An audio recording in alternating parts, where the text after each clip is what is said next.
और कुछ काम करते हैं वो होते, कुछ करना पड़ते हैं, बोलो कुछ करना पड़ते हैं और कुछ अपने आप हो जाते हैं। जैसे मान ली पूजा का हमने त्याग नहीं किया, पूजा का हमने त्याग नहीं किया, लेकिन पूजा का त्याग हो गया। ध्यान रखना, हमने पूजा का त्याग नहीं किया लेकिन पूजा का त्याग हो गया।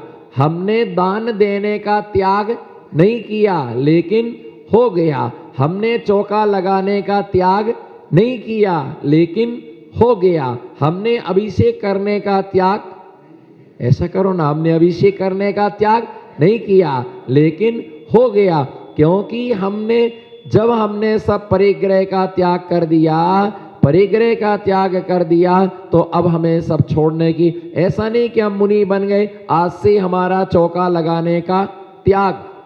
मैंने तो नहीं साइन किए, ना गुरु ने मेरे से कहा, ना गुरु ने मेरे से कहा, ना गुरु ने मेरे से कहा और ना मैंने त्याग किया, ना गुरु ने मेरे से कहा और ना मैंने त्याग किया। मैंने दीक्षा ग्रहण की, क्या हमने महाव्रत लिए, मुनि बनने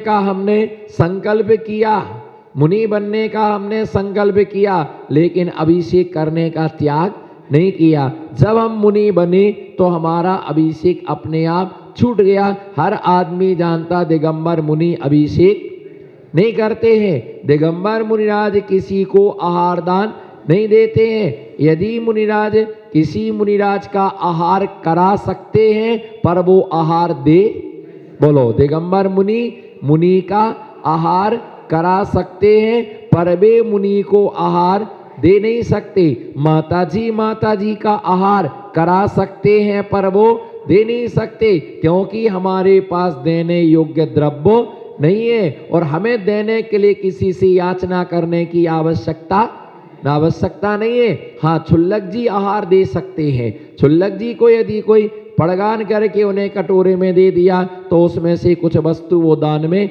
दे सकते। क्षुल्लक जी को अष्टद्रव्य कोई दे दे तो वो अष्टद्रव्य से पूजा कर सकते। ऐसा वसुनंदी आचार्य महाराज ने वसुनंदी श्रापकाचार नाम के ग्रंथ में उल्लेख किया है। लेकिन मुनिराज जो है वो किसी को आहार दान नहीं दे सकते। बोलो, मुनिराज आहार दान नहीं दे सकते हैं। वो अष्टद्रव्य से पूजा नहीं कर सकते, श्रीफल नहीं चढ़ा सकते, अभिषेक। पर हमने त्याग नहीं किया। जैसे जैसे ऊंची अवस्था प्राप्त होती है तो नीचे नीचे की अवस्था अपने आप, बोलो, जैसे जैसे ऊंची अवस्था प्राप्त होती है तो नीचे नीचे की अवस्था, जैसे मान लो आप सीढ़ी चढ़ते हैं, क्या चढ़ते हैं, जैसे मान लो आप सीढ़ियां चढ़ते हैं तो ऊपर ऊपर की सीढ़ी चढ़ते जाते तो नीचे नीचे की सीढ़ी अपने आप छूट जाती। आप कहते होंगे पहले नंबर की सीढ़ी का त्याग कायुसर कुर्वे हम,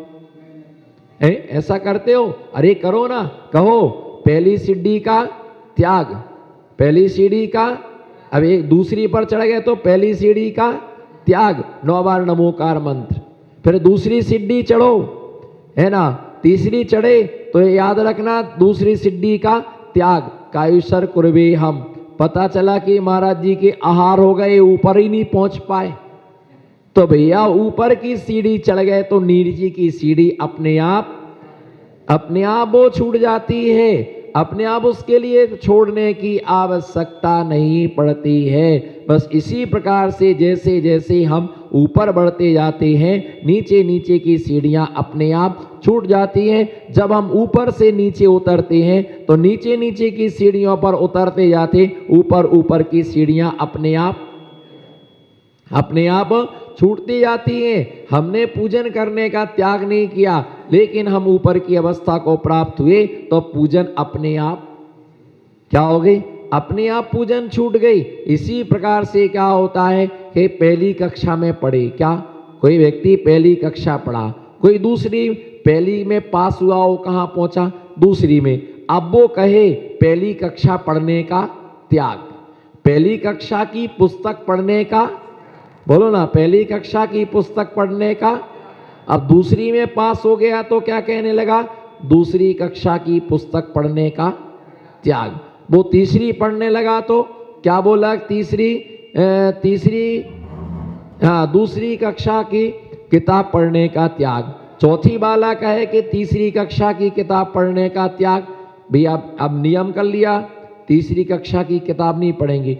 लेकिन जब टीचर बनते हैं और किसी को पढ़ाना पड़ता है तो पहले पढ़ाने से पहले उसके लिए पढ़ना पड़ता है। पहली कक्षा वाला पढ़ाता है तो पहले उसे एक बार पढ़ना पड़ता है, फिर वो पढ़ेगा। उसका त्याग नहीं है, लेकिन पढ़ाने के लिए वो पढ़ता है, वो तो पास हो गया है। इसी प्रकार से हमारा पूजन अभिषेक का त्याग नहीं है, पर हम करते भी, बोलो मुनिराज, अभिषेक करते नहीं है पर करने का त्याग भी नहीं है। कोई दिखाता है तो उसको देख लेते हैं, हाँ अभिषेक पाठ बोल देते हैं, शांति धारा बोल देते हैं, अभिषेक चल रहा तो अभिषेक को देख लेते हैं, गंधोदक के लिए ले लेते हैं, और जो अभिषेक कर रहा उसके अभिषेक करने की बहुत बहुत अनुमोदना करते हैं, उसके लिए प्रसन्नता व्यक्त करते कि बहुत अच्छा, आपने एक अच्छा काम किया। तो कल तीर्थंकर प्रगति के बंद में आवश्यक परिहारिणी नाम की जो भावना थी, उसमें 6 आवश्यक कर्तव्यों का कभी परिहार नहीं करना। ये नित्य नियम से देव पूजा गुरु उपासती, बोलो देव पूजा गुरु उपासती। स्वाध्याय संयमस्तवा दानश्चेति गृहस्थानाम षट्कर्माणि दिने दिने सदा सदा। षट्कर्माणि दिने दिने, षट्कर्माणि सदा सदा, बोलो षट्कर्माणि, सब बोलो षट्कर्माणि सदा सदा की कदा कदा। षट्कर्माणि सदा सदा की, षट्कर्माणि कदा कदा, यानी रोज रोज करना कि एक दिन करना, कभी कभी जब मौका मिला तब करना नहीं। षट्कर्माणि दिने दिने, प्रतिदिन भगवान का अभिषेक करना चाहिए। संडे टू संडे, क्या होता है संडे, संडे टू संडे है ना, फिर मंडे टू मंडे है ना, फ्राइडे टू फ्राइडे है ना, सैटरडे। एक दिन मिलता, 8 दिन में एक दिन अभिषेक करते। 8 दिन में एक बार नहाते हो कि रोज नहाते हो? तुमसे श्रावक धर्म में पूरा पल नहीं रहा है तो मुनि धर्म तुम क्या पालोगे, है ना। मुनि धर्म में क्या पालोगे? आदमी तो बस यही कहता है महाराज जी अच्छे लाना, खुद को भी तो देखो कि तुम कितने अच्छे हो। महाराज जी अच्छे लाना, अच्छे बढ़िया भैया, अच्छे महाराज जी ढूंढ के लाना जिनकी चर्या बिल्कुल अच्छी हो, बिल्कुल नीचे नजर रखें, उपवास करें, केस लॉन्च करें, पैदल चलें, कोई से बोले नहीं, कुछ मांगे नहीं, कुछ कहे नहीं। जो लूखी लूखी रोटी दे दी, मूंग की दाल बिल्कुल धीरे धीरे ले लें और सबको हंस के खूब, है ना, 100 के 200 का आशीर्वाद दें। क्या 100 में आशीर्वाद, है ना, मम्मी को पापा को ऐसा आशीर्वाद दें कि चाहिए सब है। महाराज जी चौथे काल के चाहिए और खुद बने घूम रहे छठे काल के। चौका लगाने का मत बोलो, आहार दान देने के लिए मत बोलो, भैया वृत्ति में आने के लिए मत बोलो। टाइम नहीं है और टीवी देखने के लिए है। हमको क्या देख रहे हैं आप? बोलो, मैं आपसे पूछ रहा हूं, टीवी देखने के लिए, पेपर पढ़ने के लिए, बीवी का हाई कोर्ट का आदेश हो जाए, जहां बोलो वहां चले जाए। अभी आपको उठा दो कि कमल उठा के भैया ऊपर रखाओ, मेरे को महाराज जी ने कमल उठाने का बोल दिया, मैं क्या नौकर हूं, और पत्नी कैंपर उठाने का बोले तो क्या तुम चक्रवर्ती हो क्या? नहीं, पत्नी बोले तो वो मेरी घरवाली, और मैंने यदि कमंड उठाने को बोल दिया कि ऊपर रखा तो बड़ी बेइज्जती हो गई आपकी। मैंने महाराज ने बोल दिया कि आपको मेरे साथ जंगल चलना है, अध्यक्ष को बोलो 2 आदमी लगा देंगे, नौका चाकर हूं क्या, है ना, महाराज के साथ जंगल जाओ और घर में जाकर के लेट बात रोज धोते हो, लकड़ी के डंडे से वो ऐसा आता है, उससे रोज धोने के लिए बैठे, रोज पानी की टंकी धो रहे, रोज मग्गा धो रहे, तो वहां कौन सी तुम चक्रवर्ती हो? भैया सोचो कि तुम कितने गिरे हो। तुम बस यही चाहते हो, है ना, कि बस महाराज अच्छे होना चाहिए, चौथे काल के महाराजों चर्या अच्छी हो, और तुमसे 1 महीना को क्या नहीं छूटता, 1 महीना को आलू नहीं छूटता, 1 महीने को प्याज नहीं छूटता।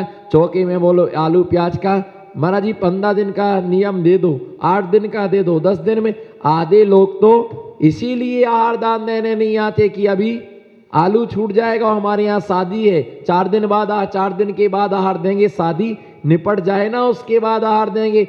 भैया श्रावक हो, तुमसे श्रावक धर्म नहीं निभ रहा और तुम मुनियों की आलोचना। ए सठ कर्माणी दिने दिने, चौका 3 दिन का नहीं होता है, चौका रोज मुनिराज रहे तो भी चौका होना और नहीं भी मुनिराज रहे तो भी चौका होना। जब मुनिराज के रहते रहते नहीं लगा पा रहे तो बाद में क्या लगाएंगे, ना रहने पर क्या लगाएंगे। ये ध्यान रख करके चलना कि सठ कर्माणी सदा सदा, कदा कदा नहीं होता है, सदा सदा अपने धर्म का पालन करना। मुनिराज सामय करते हैं, स्वाध्याय करते हैं, प्रतीक वो अपनी क्रिया सब करते हैं, पर तुम सोचो कि कितने दिन पूजा।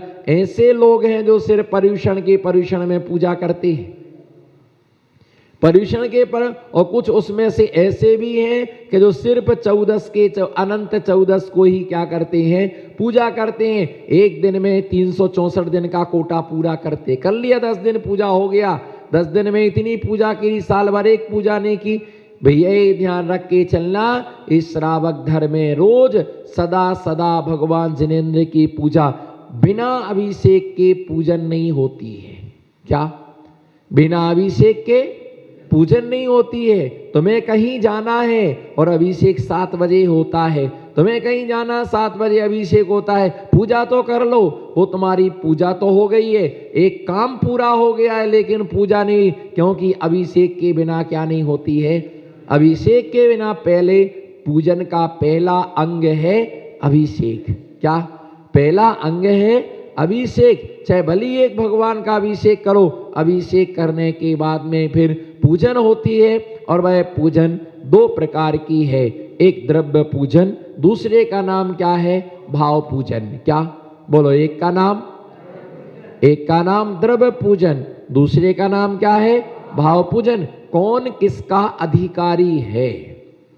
द्रव्य पूजा करने का अधिकारी कौन, भाव पूजा करने का अधिकारी कौन, किसके लिए कौन सी पूजा करने का हक और अधिकार है? श्रावक के लिए भाव पूर्वक द्रव्य पूजा करना चाहिए। किससे? श्रावक के लिए भाव पूर्वक द्रव्य से पूजा करना चाहिए। श्रावक के लिए भाव पूजा कब? जब उसको सूतक हो, जब उसको पातक हो, या कोई ऐसा असाध्य रोग हो गया हो, है ना, कि जिससे बीमारी हो, है ना, क्षय रोग हो गया हो, कुष्ठ रोग हो गया हो, ऐसी विषम प्रतिकूलता में उसके लिए भाव से वो पूजा करे एक तरफ बैठ करके, और बाकी यदि सूतक पातक आदि कोई ऐसा अशुभ कर्म का उदय नहीं है तो उसे नियम से द्रव्य से ही पूजा करना चाहिए। किससे? उसे नियम से अष्टद्रव्य से ही भगवान जिनेंद्र की पूजा करना चाहिए, जिसके पास द्रव्य है। बोलो, जिसके पास, ऐसा करो, जिसके पास द्रव्य है उसे द्रव्य से ही पूजा करना चाहिए। जिसने द्रव्य का त्याग कर दिया है उसे ओनली सिर्फ भाव पूजा, जिनके संपूर्ण परिग्रहों का त्याग है। क्या? जिसके संपूर्ण परिग्रह का त्याग है, अपरिग्रही महाव्रती हैं, जैसे दिगंबर महामुनिराज, आरिका माता जी और ऐलक जी, छुल्लक जी, उनके पास में द्रव्य नहीं है तो वो क्या करते हैं? भाव से पूजा करते हैं। भाव पूजा का मतलब होता है महावीर अष्टक, है ना, सुप्रभात स्तोत्र, कल्याण मंदिर, एक ही भाव आदि जो स्तोत्र हैं वो ही उनकी भाव पूजा। उन्हें बोलने की जरूरत नहीं है, जन्म जरा मृत्यु विनाशनाय जलम निर्पामति। महाराज जी भाव से ही आरती कर लो, पहली आरत सूर, है ना, पढ़ते गए पे आरती करते जाओ, है ना, बेब आरतियां उन्हें करने की, लेने दीपक लेने की आवश्यकता नहीं है, हाथ घुमाने की आवश्यकता नहीं है। वो अपने भाव से भगवान का दर्शन करते हैं और भाव से पूजा करते हैं। बहुत सारे श्रावक कहते हैं, है ना, द्रव्य से पूजा करेंगे, बहुत सारा आरंभ सारंभ होता है, पानी भरना पड़ता है ना, तो इसलिए भाव से ही क्या कर लो, भाव से अभिषेक कर लो, ऐसा हाथ कर लेते हैं, है ना, भाव से स्थापना कर लो, भाव से द्रव्य चढ़ा लो, तो भाव से एक आध दिन भोजन करके तो देखो, भोजन नहीं करना, सिर्फ क्या बना लो, भाव बना लो।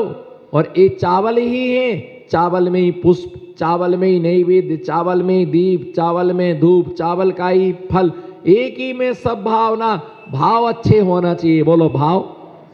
हाँ बोलो ना, यही तो मैं सुनना चाहता हूं पंडित साहब, भाव अच्छे होना, थोड़ा विवेक तो रखो। भाव अच्छा होना चाहिए। अरे भैया, जब भाव अच्छा होगा तो द्रव्य भी अच्छा होगा। खाली भावों से काम चलने वाला, खाली भावों से काम चलने वाला नहीं है। एक आध दिन भाव से कूलर चला के देखना गर्मी में, है ना, भाव से कूलर चलाना, भाव से हीटर चला के देख लो, भाव से गाड़ी चला के। खाली भाव से काम नहीं चलता है, भाव के साथ साथ द्रव्य भी देना पड़ता है, द्रव्य भी लगाना पड़ता है। और जितना अच्छा द्रव्य होगा उतना अच्छा तुम्हारा क्या होगा, भाव होगा। बोलो जितना अच्छा, बोलो जितना अच्छा द्रव्य होगा उतना अच्छा भाव होगा। जैसे मान लीजिए भोजन को आप गए कहीं, भोजन को गए, हमारे तरफ देखना, बिल्कुल नजर लगा के रखना, दृष्टि हटी दुर्घटना घटी। आप कहीं भोजन करने को गए और आपको बहुत जोरदार भूख थी, बहुत जोरदार आपको भूख थी, आपको इच्छा थी, लेकिन बिल्कुल रूखी रोटी, जली रोटी, बिल्कुल काली सब्जी, बिल्कुल उबली उबलाई तुअर की दाल, उस आसपास मक्खियां भिन भिन आ रही, भैया आप भोजन कर लो, है क्यों, अरे ले भोजन कर लो। भैया तुम मरो ना मरो, पर वो थाली और उसकी हालत अवस्था को देख के तुम्हारी भूख तत्क्षण मर जाएगी। अरे नहीं करना भैया, मेरी इच्छा नहीं है।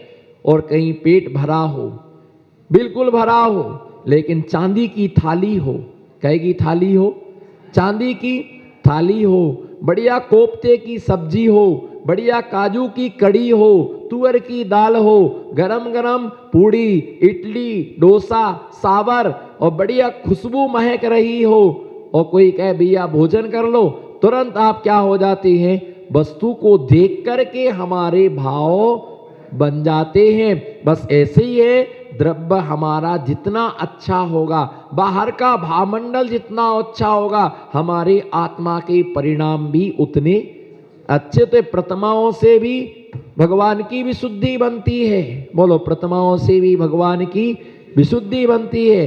द्रव्य देख के, चौकी देख के, पाटा देख के, अरे मंदिर की बहुत अच्छी होना चाहिए ब्यूटी, बोलो